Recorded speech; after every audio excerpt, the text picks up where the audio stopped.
السلام عليكم ورحمة الله وبركاته. النهاردة إن شاء الله هقدم لكم أكلة سمك في منتهى الجمال. هقولك على كل أسرار السمك المقلي المقرمش زي المطاعم بتتبيلة تحفة وبدون ما يشرب زيت. وهعمل شوية جمبري بطعم وريحة خطير بجد. وهقولك على أحلى طريقة تعملي بيها رز الصيادية بتكات جديدة هتفرق جدا في الطعم واللون، محدش يقدر يقاومه، يتاكل كده حاف لوحده. بس حطي لايك يا ست الكل واشتركي معايا في القناة لو لأول مرة بتشوفي قناتي، فضلا وليس أمرا. وتعالي نسمي الله ونصلي على رسول الله ونبتدي على طول في وصفتنا.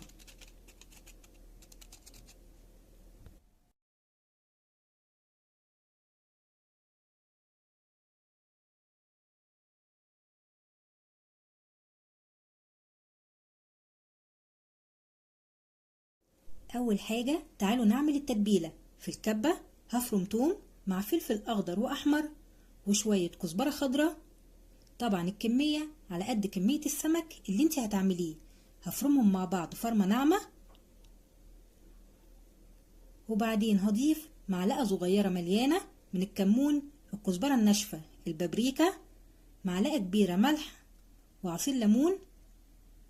وطبعا السمك بيحب الليمون والكمون فضيف شوية حلوين، وهقلبهم مع بعض.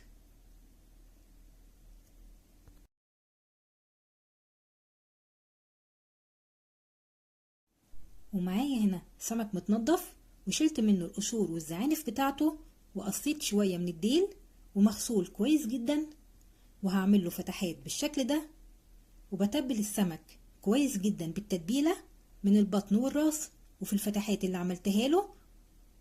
واي اكلة سمك بعملها بنفس التتبيلة، وهسيبه لمدة نص ساعة علشان يشرب من التتبيلة ويكون طعمه احلى.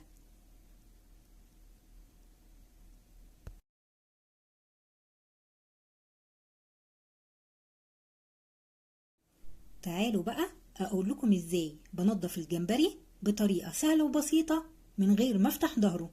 بشيل الشنبات والرجلين بتاعته، وبالخلة بغرزها في نص سلسلة الظهر، وبشيل الحبل الرملي اللي موجود فيه بكل سهولة.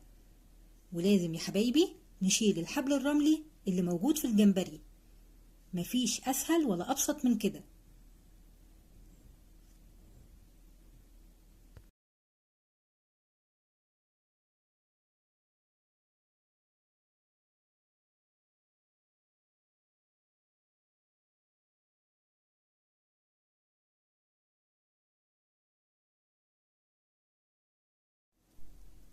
بالخلة او بعصاية الشيش طاووق بغرزها في نص سلسلة الظهر، وبشيل الحبل الرملي بكل سهولة.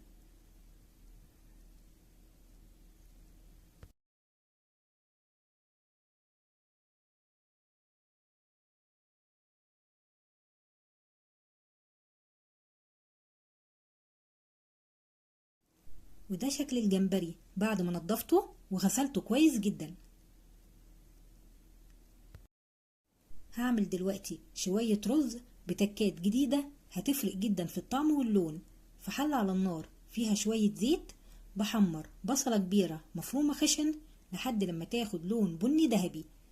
وأول ما البصل ياخد اللون الحلو ده بضيف معلقة صغيرة من الثوم المفروم دقاه مع فلفل أحمر، بديله تشويحة، وبنزل بالمية المغلية.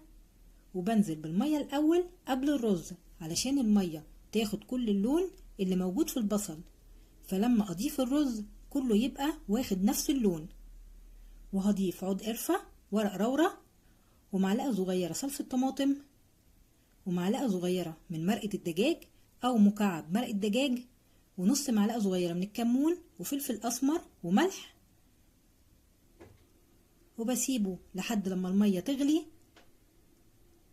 وبضيف كوبايتين من الرز المغسول والمنقوع لمدة ربع ساعة، وبسيبه على نار عالية لحد لما يشرب المية، وبعدين بهدي النار وبسيبه يستوي براحته على نار هادية.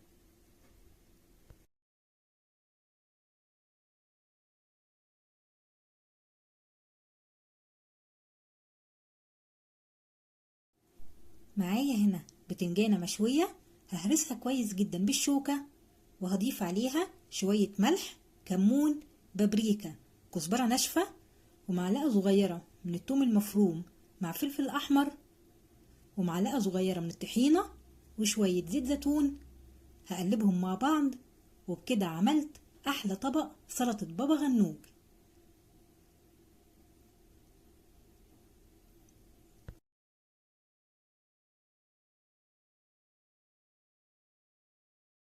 ياريت اللي وصل معايا لحد هنا ما ينساش يحط اللايك، علشان هو اللي بيرفع معايا الفيديو فضلا وليس أمرا. ومعايا هنا خضار متقطع عبارة عن طماطم وخيار وبصل أخضر وفلفل. هتبله بشوية ملح وكمون وكزبرة ناشفة وعصير ليمون وشوية زيت زيتون، وبكده طبق السلطة معايا جاهز.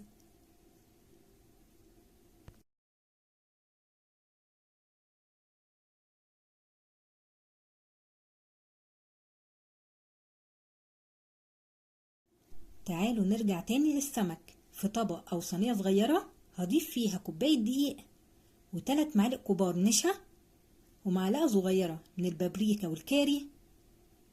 هقلبهم مع بعض وهغلف السمك كويس جدا بالدقيق. أهم حاجة تنفضي منه الدقيق الزيادة قبل ما تقليه.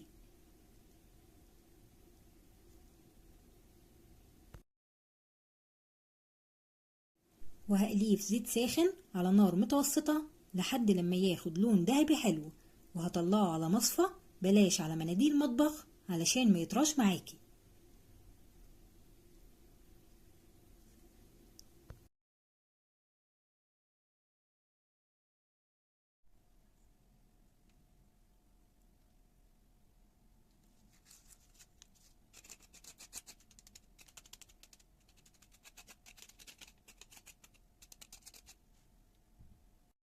وفي حلة على النار هضيف فيها شوية زيت ومكعب زبدة محترم، وهحط معلقة كبيرة من تتبيلة السمك. هديها تشويحة الأول مع الزبدة، ريحتها روعة ما شاء الله. وهنزل بالجمبري في الزبدة والتتبيلة، ومش هضيف أي حاجة غير لما يغير لونه الأول. وأنا مش بقلبه بالمعلقة، أنا بنطق الحلة بالشكل ده. وأول ما الجمبري بيشم ريحة النار بيغير لونه على طول.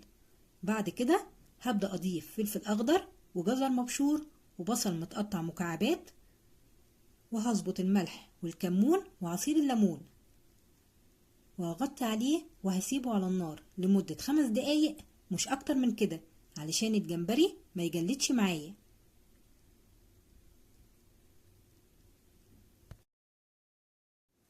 تعالوا بقى نقدم الأكل بتاعنا مع بعض. شايفين الرز مفلفل ومستوي جميل جدا ما شاء الله.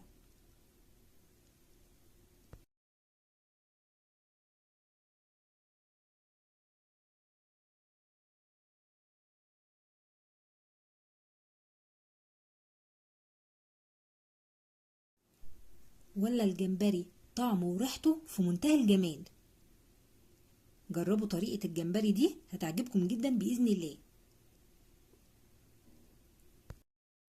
شايفين بقى السمك وجماله مقرمش ومستوي وطعمه جميل. ولا الرز يتاكل كده حاف لوحده. جربوا طريقتي في عمل رز السمك هيعجبك جدا جدا إن شاء الله. وقدمت معاه السلطة وسلطة بابا غنوج، أكلة سمك في منتهى الجمال. أتمنى الفيديو يكون عجبكم ونال رضاكم، وما تنسوش اللايك يا أحلى إخوات في الدنيا.